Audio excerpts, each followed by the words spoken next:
All right, so we want to talk through the pediatric emergency department problem, just to highlight a couple of things.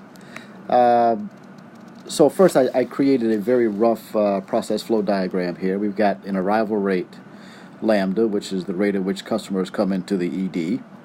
And so the two most common mistakes were folks didn't recognize that waiting for all practical purposes sort of becomes a step by itself. So you come in, you wait, you go through registration, you wait, and then you see the physician, and then you can leave. So step one, draw the process flow diagram, list all of the steps. While you do that, indicate what information you have from the problem itself. So we have an arrival rate lambda here. We have we're told we have 7 people waiting, so the inventory at that step we can think, or the work in process at that step, we can think of as 7. We're told the time for the registration step.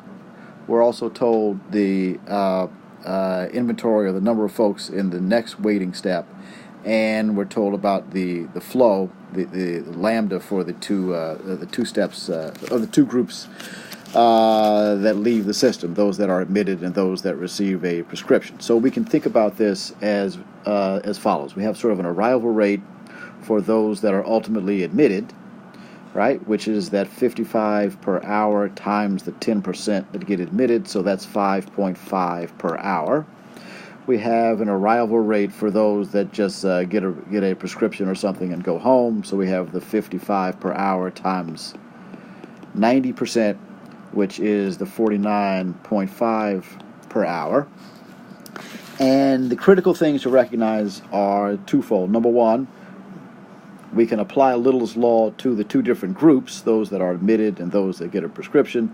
And we can also apply Little's Law at each individual step, sort of as needed. So the first thing we need to do is just sort of figure out the totality of information that we have to work with.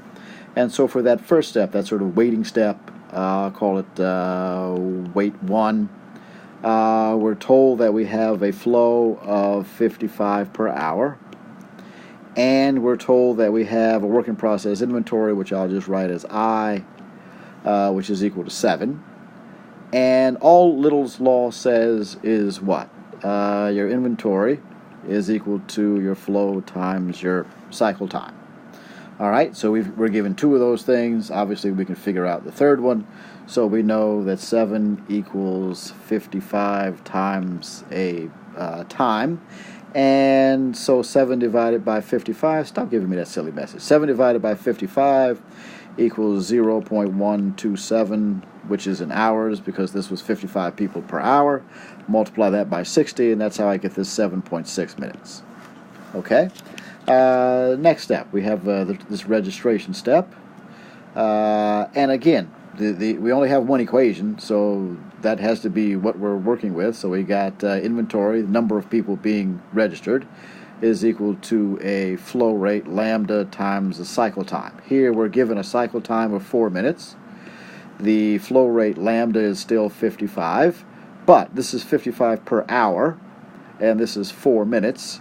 So we can think of the 4 minutes as sort of 4 over 60 hours, or 1 over 15 hours.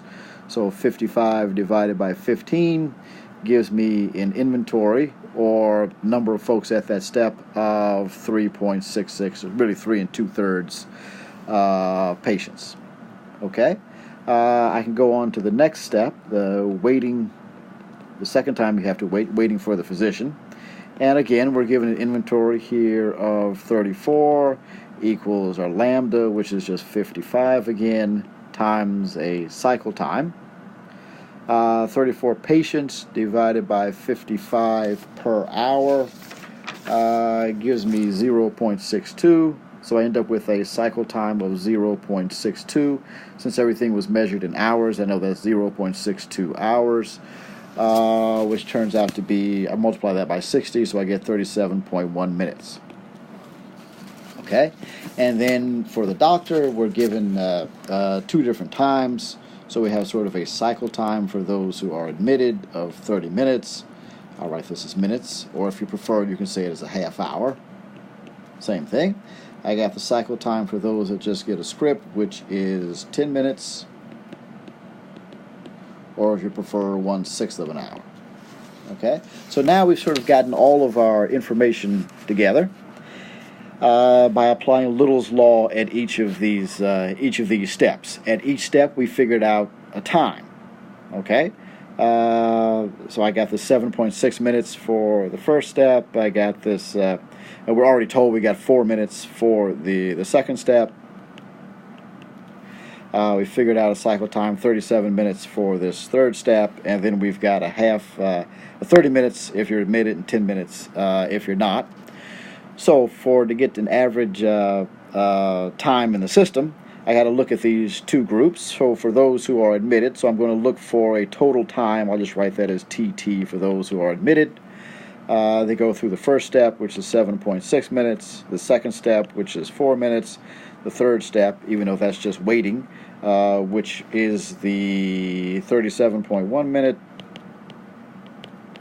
and the last step, which is that for the admitted, that's the 30 minutes. I add that together, and I get 78.7. For the other folks, the total time for those that are just going to get a prescription, the first few steps are the same. The only thing that really changes here is we get 10 minutes at the end instead of 30.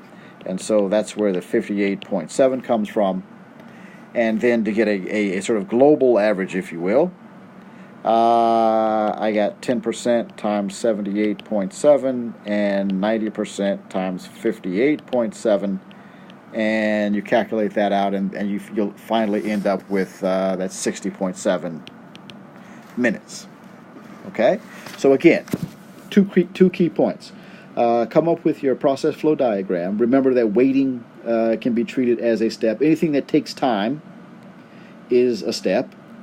You can apply Little's law at each step and